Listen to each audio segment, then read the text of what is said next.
Hello and welcome to PW Only IS. So in this session we'll be discussing about budget जो कि पेश कर दिया गया है हमारी फिनेंस मिनिस्टर निर्मला सीतारमन जी के द्वारा, जिसमें उन्होंने काफ़ी कॉम्प्रिहेंसिवली चीज़ों को डिस्कस किया है, इवन टैक्सेस एंड ऑल। तो हम भी यहाँ पे यूपीएससी पर्सपेक्टिव से एंड इवन यूपीपीसीएस के पर्सपेक्टिव से पूरे यूनियन बजट को बहुत ही कॉम्प्रिहेंसिवली डिस्कस करेंगे।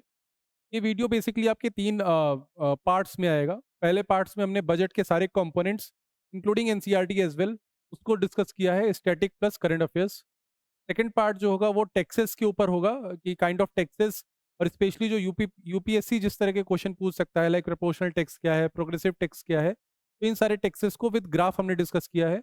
और थर्डली जो थर्ड कंपोनेंट है पूरे इस वीडियो का, वो रहेगा आपकी डेफिसिट्स के ऊपर, जिसमें रेवेन्यू डेफिसिट है, फिजिकल डेफिसिट है, उनके चार्ट्स, उनके करंट ट्रेंड्स और उसके साथ में उनके फॉर्मूलाज और प्रॉपर्ली डिस्कस किया है, जिसमें आपके कॉन्सेप्ट्स भी क्लियर होंगे। तो ये पूरा कॉम्प्रिहेंसिव वीडियो रहेगा जो 3 पार्ट्स में होगा and I hope this will solve your major issues. असल में होता क्या है कि जैसे ही बजट आता है तो बच्चे बस बजट को मगअप करने लग जाते हैं। दे डोंट नो कि व्हाट इज़ बीन क्या उनको पढ़ना है इस बजट से और क्या इम्पोर्टेंट है। तो हमने कोशिश की है कि वो सारा पार्ट हम आपके लिए सॉल्व कर दें। तो I think this video will help you a lot. Okay, okay. तो ये मैं हूँ और ये हमारी पारी हो रही है। ठीक है, ये हमारी माताजी हैं। ठीक है? मतलब Shrimati Nirmala Sitharaman finance minister honourable, ये हमारे गुरुजी हैं। ठीक है? और ये हमारी बजट की समरी है। ठीक है? जिसके ऊपर हमको डिस्कशन करना है। ठीक? देखो, थोड़ा-सा बेसिक देख लेते हैं कि बेसिक क्या है बजट का, कहाँ से बजट आता है, क्या है बजट, है ना? उसके बाद फिर बजट के कोर कॉन्सेप्ट में चलते हैं। ठीक है? तो summary of union budget 2025 to 26 का है ये। तो पहले तो बता दूँ कि पूरे इंडियन कॉन्स्टिट्यूशन में कहीं भी आपको बजट एज़ अ वर्ड लिखा हुआ नहीं मिलेगा। पता है ये बात? ठीक है? पूरे भी इंडियन कॉन्स्टिट्यूशन में आपको बजट कहीं भी लिखा हुआ नहीं मिलेगा। ठीक है? बजट की जगह कौन-सा टर्म यूज़ करते हैं हम? Annual financial statement. ठीक है? So there is no word mentioned as a budget in the Indian Constitution, but it is termed as annual financial statement. In which article? Article 112, 112 में ये बात मेंशन है annual financial statement के नाम से। बात क्लियर है? ओके। हाँ, ये इस बार कई सारे रिकॉर्ड्स टूटे हैं, तो उसमें से एक रिकॉर्ड ये भी है कि 8th कॉन्सेक्यूटिव टाइम पे श्रीमती निर्मला सीतारमन जी ने जो है बजट प्रेज़ेंट किया है। तो she is one and only जिन्होंने 8 बार लगातार बजट को प्रेज़ेंट किया है। ठीक है? तो it is one of the record, right? Then जैसा बताया कि अभी आर्टिकल 112 में ये बात मेंशन है किस नाम से? Estimated receipt and expenditure like annual financial statement. ठीक है? Then however budget is not mentioned in the Indian constitution. बात क्लियर है? ठीक। देन जो हमारा फाइनेंशियल ईयर होता है उसका टर्म क्या होता है? 1 अप्रैल से 31 मार्च। ठीक है? बजट आपका कब प्रेज़ेंट होता है पार्लियामेंट में? टेबल कब होता है? अभी 1 फ़ेब को हो रहा है। ठीक है? इसके पहले कब होता था? मोदी गवर्नमेंट के पहले? हाँ? It used to be present on the last day of Feb, right? But तो लॉजिक क्या है इसके पीछे, 1 महीना पहले शिफ्ट करने का क्या लॉजिक है?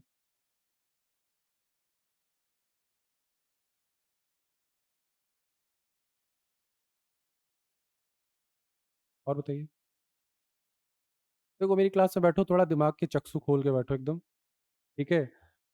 मैं आप लोग के दिमाग के घोड़े जो है ना, उसको चलाने का प्रयास कर रहा हूँ। ठीक है? ये यूनिलैटरल नहीं होगा, आपको दिमाग चलाना पड़ेगा। तो क्या-क्या लॉजिक हो सकता है कि 1 महीने पहले ही हमने बजट प्रेज़ेंट कर दिया, बजट टेबल कर दिया है। देखो, जब आप 1 महीने बाद देखो, जब फाइनेंशियल ईयर शुरू होगा, उसके पहले दिन लेट्स सपोज़ आप बजट लेके आओगे, तो उसके एलोकेशंस के लिए, बजट एलोकेशन के लिए, right, consolidated fund of India से पैसे निकालने के लिए, डिस्कशन के लिए, आपका जो टाइम जाएगा ना, वो नेक्स्ट फाइनेंशियल ईयर का जाएगा। बात समझ रहे हैं? इसका मतलब कि आप 1 या 2 महीने सिर्फ डिस्कशन और एलोकेशन में ही निकाल दोगे। आपके पास बचेगा कितना महीना काम करने के लिए? 10 महीना, 11 महीना? 1 महीना आपने वेस्ट कर दिया। ठीक है? इस वजह से हमने क्या किया है, बजट को 1 महीने पहले ही शिफ्ट कर दिया कि जितना भी एलोकेशन ऑफ फंड है, डिस्कशन है, वो सारी चीज़ें पहले ही हो जाएँ और जैसे ही हमारा फाइनेंशियल स्टार्ट होता है, तो हम अपनी पॉलिसीज़ के ऊपर काम करना शुरू कर पाएँ, ठीक है? तो ये लॉजिक था बजट को 1 महीने पहले शिफ्ट करने का।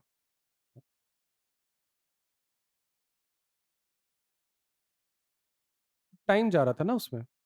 जो डिस्कशन पहले ही हो जाने चाहिए थे, फाइनेंशियल ईयर शुरू होने से पहले ही हो जाने चाहिए थे। फॉर एग्ज़ाम्पल जैसे मैं ये बोलता हूँ कि न्यूज़पेपर आपको ना जैसे अगर 26 में अटेम्प्ट देना है तो आप जनवरी से ही शुरू कर दो, ठीक है? बट करंट अफ़ेयर्स तो आपके जैन से नहीं आते हैं, मतलब मोस्टली ऐसा लोग बोलते हैं कि या ऑब्ज़र्व करोगे आप तो आपको पता चलेगा कि करंट अफ़ेयर्स आपके आते हैं लगभग मई के महीने से, अगर आप 1 साल का पूरा करंट अफ़ेयर्स देखते हो तो, ठीक है? बट न्यूज़पेपर पहले दिन ही पढ़ के समझ जाना इज़ समथिंग लाइक इम्पॉसिबल। अगर द हिंदू पढ़ रहे हो तो या एक्सप्रेस भी पढ़ रहे हो तो, ठीक है? तो अगर आप 2 महीने की हैबिट में आओगे ना, तो वो जो समझने वाला पार्ट है, वो तो 2 महीने में हो गया। बट जैसे ही आपका ईयर शुरू होगा for the preparation of UPSC, तो आप एकदम फ्लो में आ चुके होगे ना। तो in that same way budget is also been presented, right? तो डिस्कशन से बचने के लिए, फंड्स के एलोकेशन से बचने के लिए, टाइम जो वेस्ट होगा, वो पहले ही हो चुका होगा। ओके? तो ये लॉजिक था। आगे बढ़ते हैं, ठीक है? हाँ, ये इम्पोर्टेंट है, किसी-किसी एग्ज़ाम में डायरेक्टली पूछ भी लिया जाता है। जैसे कौन प्रिपेयर करता है बजट? तो उसका उत्तर है आपका डिपार्टमेंट ऑफ इकोनॉमिक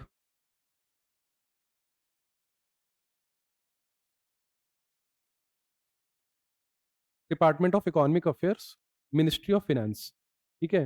तो डिपार्टमेंट ऑफ इकोनॉमिक अफेयर्स को प्रिपेयर करता है बजट और अंडर मिनिस्ट्री ऑफ फाइनेंस। तो ये स्टेट पीसीएस के एग्ज़ाम्स में यहाँ से सवाल आते हैं, ठीक है? यूपीएससी शायद ही पूछेगा इसको, बट स्टेट पीसीएस पूछेगा, ठीक है? तो पहला बजट कब प्रेज़ेंट हुआ था? 1947 और अदर प्रेज़ेंट हाँ, बजट के साथ कुछ और डॉक्यूमेंट भी होते हैं जो टेबल करने होते हैं गवर्नमेंट को, ठीक है?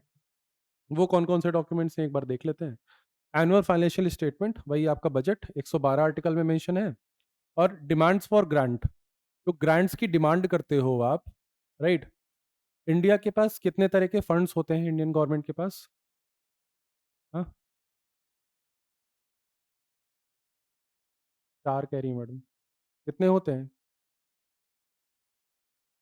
पहला कंसोलिडेटेड फंड ऑफ इंडिया, दूसरा कंटिजेंसी फंड ऑफ इंडिया, तीसरा पब्लिक अकाउंट्स, ठीक है? 3 ही होते हैं। तो ये सारी जितने भी पैसे जो सरकार का जहाँ से इनकम हो रहा है, वो सारा पैसा कहाँ जाएगा? कंसोलिडेटेड फंड ऑफ इंडिया में जाएगा। और अगर वहाँ से पैसा निकालना भी है तो उसके लिए एप्रोप्रिएशन बिल लाना पड़ेगा सरकार को और वहाँ से फिर सरकार को फंड एलोकेट होगा in the for the budget itself, okay? For the current financial year. बात समझ पा रहे हो ना तुम लोग? ठीक है। तो ये चीज़ है। अब और उसके साथ में एक फाइनेंस बिल भी एलोकेट करना पड़ता है, साथ में गवर्नमेंट को लाना पड़ता है, दैट इज़ आर्टिकल 1110। असल में इसकी बात चर्चा क्यों कर रहा हूँ, इसके पीछे भी रीज़न है। आप में से बहुत लोगों को पता होगा कि एक एफआरबीएम एक्ट आया था, पता है? एफआरबीएम, ये मैं जितने भी टर्म्स लिख रहा हूँ ना, इनको लिखते रहना, क्वेश्चन यहीं से आएँगे इकोनॉमी के, ठीक है? FRBM is one of the most important thing which you have to read, ठीक है? तो FRBM fiscal responsibility and budget management act है, ठीक है? जो लेके आया था, जो प्रूडेंट फिस्कल पॉलिसीज़ को मेंटेन करने की बात करता है, जिसमें हाँ, fiscal responsibility and budget management act, हाँ, चल, ठीक है? तो इसमें क्या होता है, जैसे अभी मैं कुछ टर्म्स यूज़ कर रहा हूँ, आप लोग को शायद नहीं पता होंगे, बट मैं भी इसको एक्सप्लेन भी करूँगा।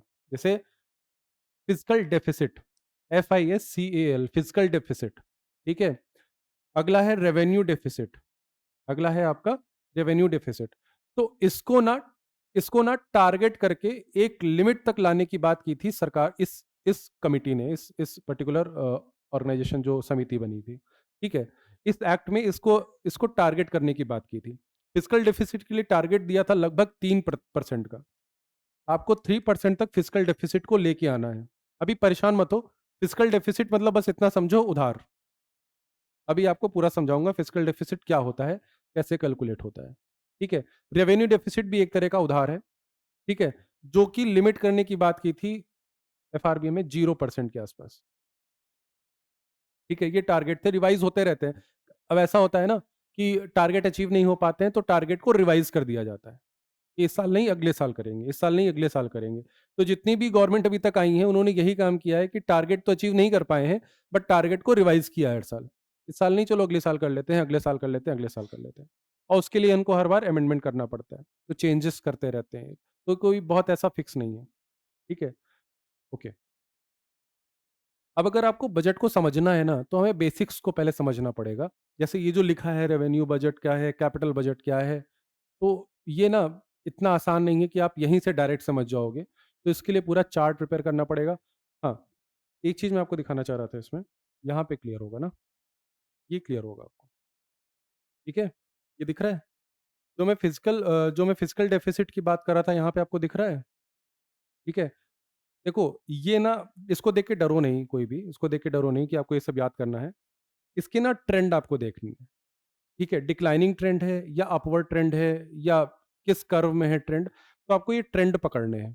तो डोंट बी अफ्रेड, ठीक है? इसको ट्रेंड कैसे एनालाइज़ किया जाएगा, हम उसकी भी बात करेंगे, ठीक है? तो जैसे फिजिकल डेफिसिट की बात की अभी मैंने, है ना? रेवेन्यू डेफिसिट की बात की है, प्राइमरी डेफिसिट है, इफेक्टिव रेवेन्यू डेफिसिट है। ये सब क्या होता है, फॉर्मूले क्या हैं, सब उसकी चर्चा भी करेंगे, ठीक? हाँ, अगर आपको बजट समझना है तो आपको ये जो पाई चार्ट है इसको समझना पड़ेगा, ठीक है? कि ये पैसा कहाँ से आ रहा है गवर्नमेंट का और पैसा कहाँ-कहाँ एलोकेट हो रहा है गवर्नमेंट का। बात क्लियर है?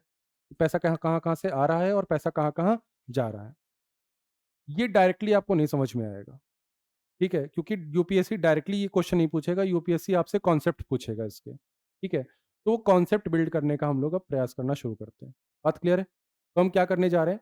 बजट को एज़ अ कॉम्प्रिहेंसिव पढ़ने जा रहे हैं, जिसमें बजट का रेवेन्यू पार्ट क्या है और बजट का कैपिटल पार्ट क्या है, ठीक है? उसकी चर्चा करेंगे। ठीक।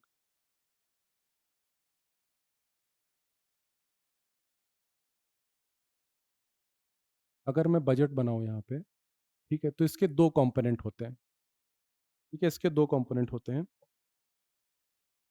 पहला है आपका इधर रेवेन्यू पार्ट, ओके? और इधर है आपका कैपिटल पार्ट, ठीक है? रेवेन्यू पार्ट और कैपिटल पार्ट। अब इसको कैसे समझें कि रेवेन्यू क्या है, कैपिटल क्या है, ठीक है? मुझे ये बताओ, कितने लोग का इकोनॉमिक्स रहा है, थोड़ा बहुत नाता रहा है इकोनॉमी से? अच्छा रहा है, ठीक है। मुझे ये बताओ कि रेवेन्यू को क्या समझा जाए, रेवेन्यू क्या चीज़ है? और रेवेन्यू और कैपिटल में क्या डिफरेंस है?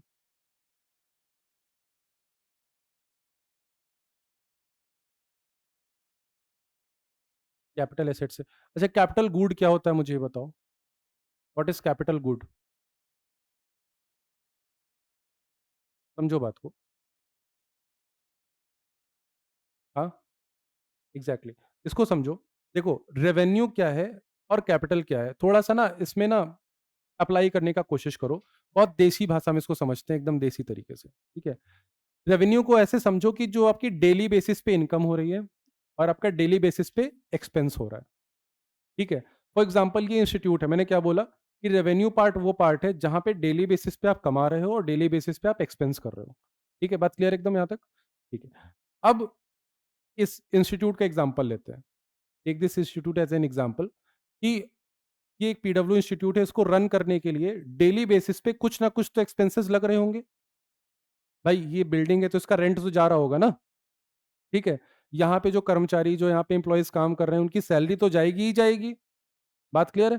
भले इंस्टीट्यूट में चले या ना चले फ़र्क नहीं पड़ता है। इलेक्ट्रिसिटी का बिल जाएगा ही जाएगा, ठीक है? ये जितना भी इन्वेस्टमेंट है, उसका कॉस्ट जो डेली बेसिस पे पड़ रहा है, वो जाएगा ही जाएगा, ठीक है? तो रेवेन्यू पार्ट वो पार्ट है जहाँ पे आप डेली इनकम है आपकी और डेली एक्सपेंसेस हो रहे हैं, ठीक है? बस इतनी सी बात समझो अभी, ठीक? डेली इनकम और डेली एक्सपेंसेस, ठीक? कैपिटल पार्ट वो पार्ट है जो एज़ अ एक लमसम अमाउंट आप कहीं भी इन्वेस्ट कर रहे हो, ठीक है? जैसे फॉर एग्ज़ाम्पल ये टेबल या ये बोर्ड मान लेता हूँ मैं कि पीडब्ल्यू का ये बोर्ड है, ये पीडब्ल्यू का क्या है? कैपिटल गुड है ना, ठीक है? एक लंबे समय तक आपको ये इन्वेस्टमेंट या रिटर्न आपको देता रहेगा। आपने इसमें एक ही बार तो खर्चा किया है, ऐसा तो नहीं कि आप इसमें डेली खर्चा कर रहे हो। You have just invested a some amount of money into this board and this will आपको लंबे समय तक इन लॉन्ग टर्म्स आपको रिटर्न देता रहेगा ये। तो ये क्या है? ये हमारा कैपिटल गुड है। समझ रहे हो बात को? जहाँ से पैसा एक बार में आएगा और या एक बार में लग जाएगा और वो लंबे समय तक आपको रिटर्न देता रहेगा। बात क्लियर है यहाँ तक? ठीक। तो इसको हमने बहुत ही क्रूड फॉर्म में समझा है। अब इसको थोड़ा-सा टेक्निकल समझते हैं। ठीक है? देखो, रेवेन्यू पार्ट में अगर मैं डिवाइड करूँ, तो 2 पार्ट में रेवेन्यू को मैं डिवाइड कर सकता हूँ। एक तरफ इनकम, एक तरफ इनकम और एक तरफ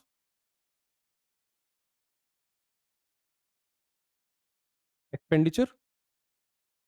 बात एकदम क्लियर है? रेवेन्यू में आय और व्यय दोनों तो होगा ना, डेली बेसिस पे। तो इनकम आ गई एक तरफ और एक तरफ एक्सपेंडिचर आ गया। अगर मैं इनकम को और ब्रेक डाउन करूँ, तो इनकम को ब्रेक डाउन करने के लिए मुझे 2 पार्ट में और डिवाइड करना पड़ेगा। टैक्स जो सरकार ले रही है और एक तो सरकार के पास टैक्स से पैसा आ रहा है, ठीक है? और एक पैसा आ रहा है नॉन टैक्स से। किससे पैसा आ रहा है? नॉन टैक्स से पैसा आ रहा है, ठीक है? नॉन टैक्स के एग्ज़ाम्पल क्या-क्या हो सकते हैं? हाँ? नहीं, डिविडेंड यहाँ नहीं आएगा, बताऊँगा अभी कहाँ आएगा। आप इसमें जो नॉन टैक्स रेवेन्यू है आपका, उसमें आप फीस बता सकते हो, इसमें लिख लो, एग्ज़ाम्पल लिख लो। फीस हो गया, ठीक है? जैसे आप कहीं भी फेयर में कहीं जा रहे हो, तो वहाँ पे एक फीस पे कर रहे हो आप, ठीक है? उसके साथ में टोल्स हो गए, ठीक है? और जहाँ-जहाँ से फीस या टोल्स के रूप में पैसा कलेक्ट कर रही है गवर्नमेंट या चालान्स हो गए आपके, है ना? इस तरह के जितने भी जो पैसा गवर्नमेंट के पास आ रहा है, वो नॉन टैक्स रेवेन्यू की कैटेगरी में जाएगा, ठीक है? वो नॉन टैक्स रेवेन्यू की कैटेगरी में जाएगा। टैक्स रेवेन्यू को अगर मैं देखूँ, तो इसको 2 पार्ट में और ब्रेक कर सकता हूँ कि नहीं कर सकता हूँ? कौन-कौन से? डायरेक्ट और इनडायरेक्ट टैक्स। यहाँ पे सारा खेल है जो हमें समझना है। एक डायरेक्ट टैक्स होगा और एक आपका इनडायरेक्ट टैक्स होगा, ठीक है? आएँगे भी इस पे आएँगे, ठीक है? अब डायरेक्ट टैक्स और इनडायरेक्ट टैक्स को हम सेपरेटली अलग-अलग तरीके से इसको समझेंगे और बात करेंगे इसके ऊपर और क्रोनोलॉजी भी देखेंगे कि कहाँ से पैसा डायरेक्ट टैक्स में कितना आ रहा है और किस क्रोनोलॉजी में आ रहा है, मतलब कि घटते हुए क्रम में या बढ़ते हुए क्रम में उसको समझने की कोशिश करेंगे, क्योंकि यूपीएससी या स्टेट पीसीएस में इसी तरह के सवाल आपसे पूछे जाएँगे, ठीक है? चलो, अब जब मैं एक्सपेंडिचर की बात करूँगा, रेवेन्यू एक्सपेंडिचर की बात करूँगा, तो रेवेन्यू एक्सपेंडिचर में कहाँ-कहाँ गवर्नमेंट एक्सपेंड करेगी? डेली बेसिस पे जो खर्चे होंगे गवर्नमेंट के, एग्ज़ैक्टली, सैलरीज़ को देने में और पेंशन्स हो गया, पेंशन्स रहने दो, इस एक सेकंड, नहीं, नहीं, हाँ, इसमें इंटरेस्ट पेमेंट भी आ जाएगा, इंटरेस्ट पेमेंट्स आ जाएगा और मतलब अनेक चीज़ें जहाँ-जहाँ आप डेली बेसिस पे पैसा दे रहे हो, ठीक है? एक इसमें इम्पोर्टेंट पार्ट और होता है सब्सिडी का, सब्सिडी समझते हो? क्या होती है? हाँ, सब्सिडीज़ भी 2 तरह की हो सकती हैं, डायरेक्ट और इनडायरेक्ट सब्सिडीज़। अब उसमें नहीं जाएँगे, वो अलग कॉन्सेप्ट चला जाएगा। बट सब्सिडीज़ में पैसा जाता है, जैसे आपकी फर्टिलाइज़र सब्सिडी हो गई, एलपीजी सब्सिडी हो गई, राइट? इस सोलर पैनल्स लगवाए हैं आप लोगों ने अपने घर में? किसके घर में? अच्छा, लोग हैं यहाँ पे, ठीक है। तो सोलर पैनल जब लिया होगा तो सब्सिडी गई होगी ना, ठीक है। तो वो सारी सब्सिडीज़ का गवर्नमेंट का जो खर्चा होता है, वो हम रेवेन्यू एक्सपेंडिचर में दिखाने की कोशिश करते हैं। रेवेन्यू डेफ़िसिट में सॉरी, हाँ, रेवेन्यूज़ में आ सकता है। ठीक, हाँ, हाँ, हाँ, ठीक है। ओके, तो ये सारी चीज़ें हो गई, पूरा हमने एक पार्ट अपना देख लिया जो रेवेन्यू वाला पार्ट है, ठीक है? इसके बाद आगे चलते हैं जिसमें हम बात करेंगे कैपिटल की और कैपिटल में भी आपका 2 तरह की चीज़ें हैं, जो है आपका इनकम इनकम और एक्सपेंडिचर, ठीक है? इनकम और एक्सपेंडिचर। ये थोड़ा-सा कॉम्प्लिकेटेड है इसको समझना, ठीक है? कैसे कॉम्प्लिकेटेड है बताता हूँ। क्वेश्चन क्योंकि आता है कॉन्सेप्ट के बेस पे यहाँ पे क्वेश्चन आएगा, आपसे पूछा जाएगा, यूपीएससी पूछ चुका है ऑलरेडी, ठीक है? इनकम जब कैपिटल से इनकम हो रही है, कैपिटल वाले साइड पे जब आपकी इनकम हो रही है, जब कैपिटल वाले साइड पे आपकी इनकम हो रही है, तो बताना मुझे क्या ये बात सही है? क्यों? डिसइन्वेस्टमेंट हो रहा है, आपके एसेट्स जा रहे हैं। इस बात को समझना। देखो, इनकम जब कैपिटल से हो रही है तो 2 तरह की इनकम हो सकती है, राइट? एक आपका डेब्ट क्रिएटिंग इनकम होगा, डेब्ट क्रिएटिंग कैपिटल रिसीप्ट हम बोलते हैं टेक्निकल टर्म्स में। डेब्ट क्रिएटिंग कैपिटल रिसीप्ट, डेब्ट क्रिएटिंग कैपिटल रिसीप्ट मतलब कि आप ऐसा कैपिटल अमाउंट आपके पास आ रहा है जिससे कि आपका डेब्ट क्रिएट हो रहा है। ओके? For example loans. बात समझ में आ रही है? जब आप लोन्स ले रहे हो, तो लोन्स लेने वक़्त क्या हो रहा है कि आपका एक तरह से डेब्ट बन रहा है ना, वहाँ पे उधारी बढ़ रही है ना आपकी, ठीक है? तो ये तो आपके लिए अच्छी बात नहीं है। तो कैपिटल में जब भी आपका इनकम हो रहा है, तो वो कहीं न कहीं आपका या तो डेब्ट बढ़ा रहा है और अगर डेब्ट नहीं भी बढ़ा रहा है, तो आपके वो एसेट्स को कम कर रहा है। ओके? देखो, ये तो डेब्ट क्रिएटिंग कैपिटल रिसीप्ट हो गया, जिसमें आप एग्ज़ाम्पल के तौर पे क्या डाल सकते हो? लोन्स की बात कर लो। आपने कहीं से उधार ले लिया अगर लेट्स सपोज़, तो उसके ऊपर आपको इंटरेस्ट पेमेंट भी तो करना पड़ेगा, तो डेब्ट क्रिएट हो गया आपका, ठीक है। एक दूसरा इसका पार्ट है नॉन डेब्ट creating capital receipt, capital receipt, ठीक है। इसका क्या एग्ज़ाम्पल हो सकता है? डिसइन्वेस्टमेंट, डिसइन्वेस्टमेंट किस बला का नाम है? क्या होता है डिसइन्वेस्टमेंट?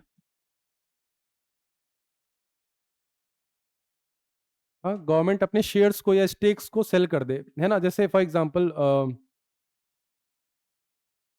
ओएनजीसी हो गया, एलआईसी हो गया, रेलवेज़ हो गया, तो ये सारा क्या है? ये सब गवर्नमेंट की ही तो एक तरह से संस्थाएँ हैं या उनकी ही तो ऑर्गनाइज़ेशन है। तो गवर्नमेंट क्या कर रही है कि एक तरह से कि अपने जो शेयर्स हैं उसमें, जो उसके स्टेक्स हैं, उसको ले आके 49% कर दे रही है, ठीक है? जो माइनॉरिटी शेयर में आ जाएगा और जिसके पास 51% शेयर होगा, उसका डिसीजन मेकिंग पावर होगा। बात समझ में आ रही है? तो अगर गवर्नमेंट डिसइन्वेस्ट कर रही है, ठीक है? तो उससे उसका कोई डेप्थ तो नहीं क्रिएट हो रहा है ना, बट एक तरह से जो उसका जो जहाँ से वो पैसे कमा सकती थी आने वाले टाइम में, वो तो कम हो जाएगा। नई बात समझे? इसको नहीं समझ में आई ये वाली बात? ठीक है।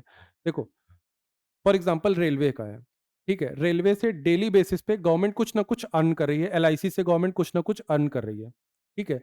अगर रेलवे को गवर्नमेंट ने सेल कर दिया, हम एक एक्सट्रीम सिचुएशन लेके चल रहे हैं, शेयर्स की बात हटा दो यहाँ से। हम एक एक्सट्रीम सिचुएशन लेके चल रहे हैं कि गवर्नमेंट ने रेलवे को पूरी तरह 100% प्राइवेटाइज़ कर दिया। तो जो रेलवे से गवर्नमेंट को मुनाफ़ा हो रहा था, वो अब नहीं होगा। बट जितना रेलवे को सेल करने से उसके पास पैसा आया है, छोड़ो ये सब, इसको समझो। लेट्स सपोज़ आपके पास एक घर है, कैपिटल एसेट है आपका। आपके पास एक घर है, वो आपका कैपिटल है, ठीक है? आपने अपने घर को सेल कर दिया या हो सकता है कि आपके घर में कुछ लोग रह रहे थे रेंटल बेसिस पे, आपका डेली मंथली रेंट आ रहा था उससे, ठीक है? अब अगर आपने अपने घर को सेल कर दिया है, तो जो मंथली रेंट आ रहा था वो अब आएगा। तो जो आपका एक तरह से कैपिटल एसेट था वो तो खत्म हो गया ना, उसी को हम बोलते हैं नॉन डेप्ट क्रिएटिंग कैपिटल रिसिप्ट। हाँ, तो वो एक साथ पूरा बजट आ गया, उसी को कैपिटल बोल रहे हैं, जो इकट्ठा आपके पास आया है। तो उसी को नॉन डेप्ट क्रिएटिंग कैपिटल रिसिप्ट बोल रहे हैं। कोई आपने उधार नहीं लिया है किसी से, बट एक तरह से नॉन डेप्ट क्रिएटिंग है, जो वो एक पैसा आ गया। बट हाँ, जैसे ही आपके पास कैपिटल से पैसा आएगा, वो आपके एसेट को कम कर देगा। तो घर आपके पास जो एसेट था वो तो कम हो गया ना। जैसे वो सोने के अंडे देने वाली मुर्गी वाला हाल है ना? कि आप एक दिन में ही सारे अंडे निकाल लो, वो नहीं देगा। बात समझ में आ रही है? तो ये चीज़ है। तो डेब्ट क्रिएटिंग कैपिटल रिसिप्ट क्या है कि जहाँ से आपने लोन ले लिया है, आपका डेब्ट एक क्रिएट हो गया है, ठीक है? और उसके साथ में नॉन डेब्ट क्रिएटिंग कि जो आपके पास एसेट था वो आपने सेल करके इकट्ठे पैसा ले लिया और वो जो एसेट था वो आपका अब चला गया है, ठीक है? एसेट क्या होता है ज़रा बताओ? What is asset?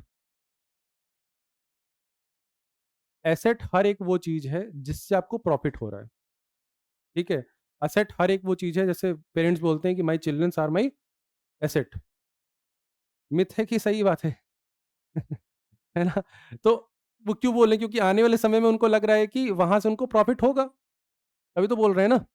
बस यही चीज़ है। कार कैपिटल गुड है। अगर कार से आप पैसे कमा रहे हो एग्ज़ैक्टली बहुत सही क्वेश्चन है। इनका क्वेश्चन ये है कि कार क्या एक एसेट है? हाँ,